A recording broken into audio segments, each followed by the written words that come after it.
Halo guys, perkenalkan nama saya Silvi Lestari dari SMA Negeri 1 Koba kelas 11 IPA 1. Pada video kali ini saya akan membuat video praktikum tentang hukum Archimedes. Oke, alat yang pertama dibutuhkan dalam hukum dan praktikum hukum Archimedes ini yaitu air, gelas ukur, kemudian ada toples, ada garam, ada plastisin atau lilin madu yang sudah dibentuk menjadi bulat dengan gabungan 6 buah plastisin. Kemudian ada korek api, ada cutter, ada lem tembak, dan yang terakhir yaitu ada kelereng. Oke guys, langkah pertama yang perlu kita lakukan dalam praktikum hukum Archimedes ini yaitu kita siapkan toples. Kemudian kita lubangi toples ini menggunakan cutter. Setelah itu kita lem sedotan pop es tadi ke lubang yang telah kita buat menggunakan lem tembak yang kita bakar menggunakan korek atau korset api ini. Kemudian kita letakkan air.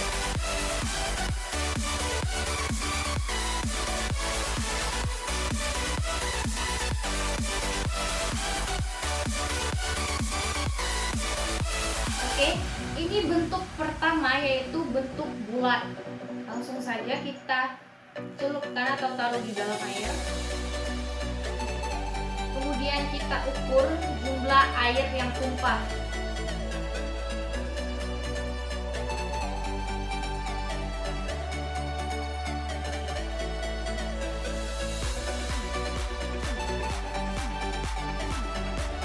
Berat air yang atau berat air dari benda yang tercelup yaitu kita dapatkan 50 mili atau sama dengan 50 cm pangkat 3. Sedangkan jumlah maksimum yaitu atau berat jumlah maksimum yaitu berat plastisin. Di bentuk yang kedua yaitu bentuk pipi. Kita pipikan.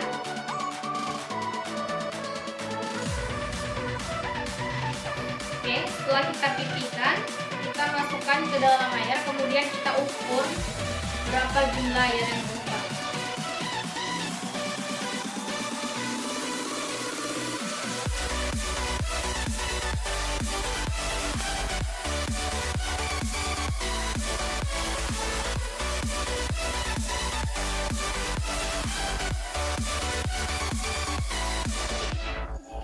Jumlah air yang tumpah dari bentuk plastisin yang pipi ini yaitu 40 mili atau sama dengan 40 cm pangkat 3. Sedangkan jumlah berat maksimum yaitu sama dengan jumlah atau berat plastisin. Dan bentuk yang ketiga yaitu bentuk mangkuk tanpa beban.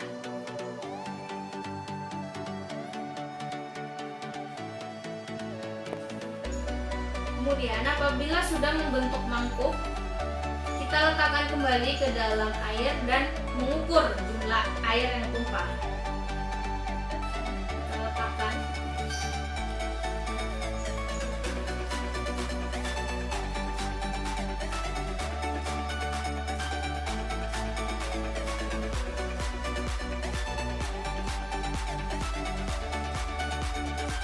Oke.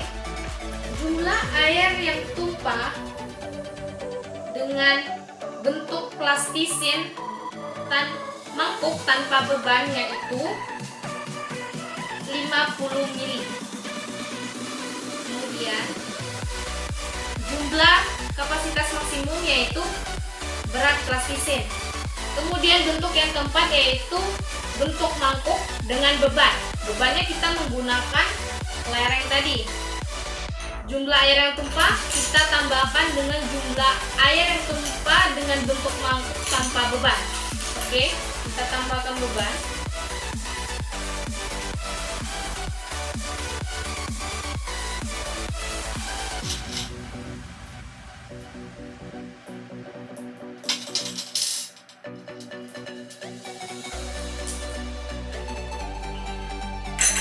Oke.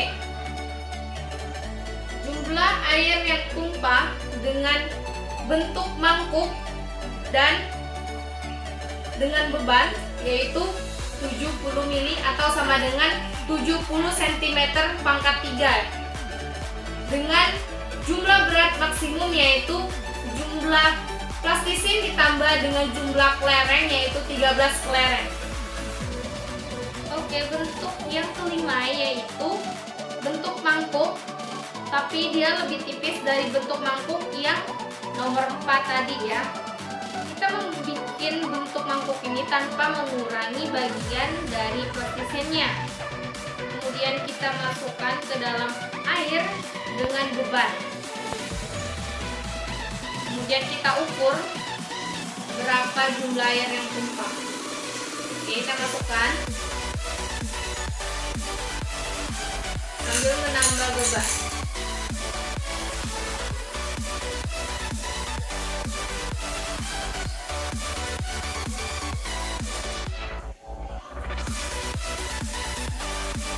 Sembilan, 10,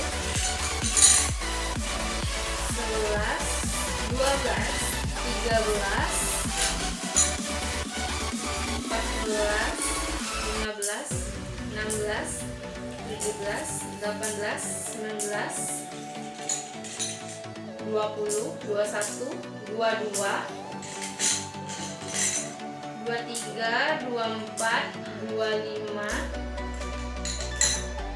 26, 27, 28, 29,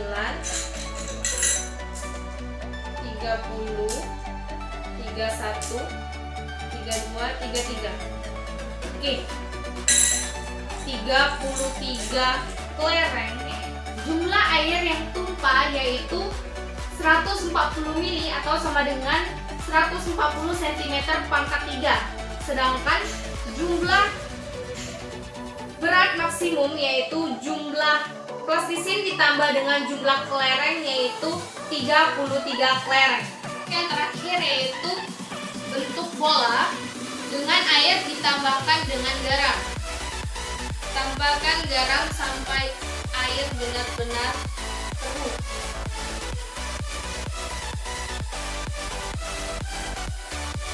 Setelah kita melarutkan garam di dalam air, kemudian kita masukkan plastisin yang berbentuk bola ini ke dalam air dan mengukur kembali berapa jumlah air yang tumpah.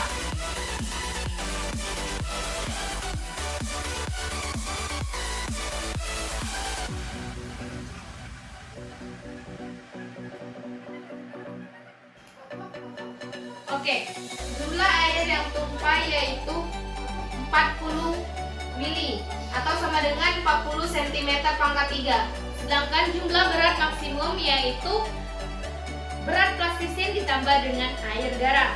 Saya akan menjawab pertanyaan pasca pengamatan atau pasca praktikum, yaitu bagaimana hubungan antara bentuk benda atau kapal mainan terhadap jumlah beban yang dapat ditampung. Saya akan menjelaskan bahwa apabila bentuk benda atau kapal mainan tersebut semakin besar atau semakin tipis sehingga dapat menampung banyak beban pula, seperti yang bisa kita lihat pada percobaan yang keempat tadi dengan bentuk kapal yang lumayan tebal, dia bisa menampung beban atau kelereng sebanyak hanya 13 saja. Sedangkan pada percobaan yang kelima dengan bentuk kapal yang sama namun dia lebih tipis sehingga ruang untuk menempatkan beban lebih banyak, dia dapat menampung beban lebih banyak yaitu 33 kelereng. Oke, saya akan menjawab pertanyaan yang kedua, yaitu bagaimana hubungan antara volume benda dengan gaya apungnya. Mengapa demikian? Oke, besar zat cair yang dipindahkan atau terdesak mempunyai volume yang sama dengan volume benda yang dicelupkan atau tenggelam dalam zat cair. Sehingga ini sesuai dengan hukum Archimedes di mana gaya apung mempunyai volume atau nilai yang sama dengan berat cair tersebut.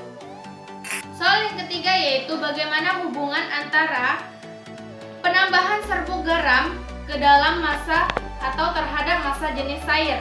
Nah, yang kita ketahui di mana apabila air dimasukkan garam atau air garam itu memiliki massa jenis yang lebih besar dengan rumus Rho M per V, di mana massa jenis ini berbanding terbalik dengan volume. Sehingga tadi pada percobaan yang terakhir yang keenam, apabila kita memasukkan benda ke dalam air garam, maka volume air atau volume benda yang tumpah yang telah diukur yaitu lebih sedikit daripada volume air biasa. Soal yang keempat yaitu bagaimana pengaruh massa jenis fluida terhadap jumlah beban yang dapat ditampung. Mengapa demikian? Seperti yang kita ketahui, rumus dari massa jenis yaitu Rho sama dengan M per V, sehingga massa jenis ini jumlahnya sama dengan massa beban dan berbanding terbalik dengan volume. Sehingga apabila kita menambahkan beban yang lebih banyak, maka volume air yang tumpah atau volume akan semakin sedikit karena berbanding terbalik. Oke, soal yang terakhir yaitu kesimpulan apa yang Anda dapatkan dari percobaan ini?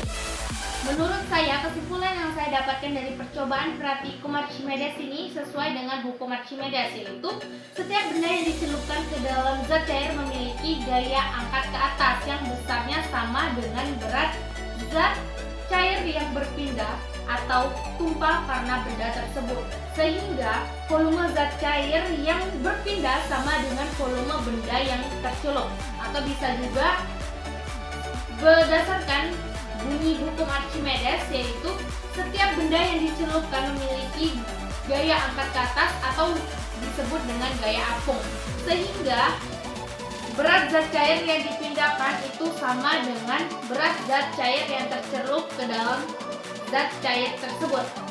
Sekian video praktikum praktek hukum Archimedes mata pelajaran fisika dari saya. Semoga bermanfaat. Jangan lupa di like, komen, dan subscribe channel YouTube ini karena caranya gampang banget. And see you next video. Bye.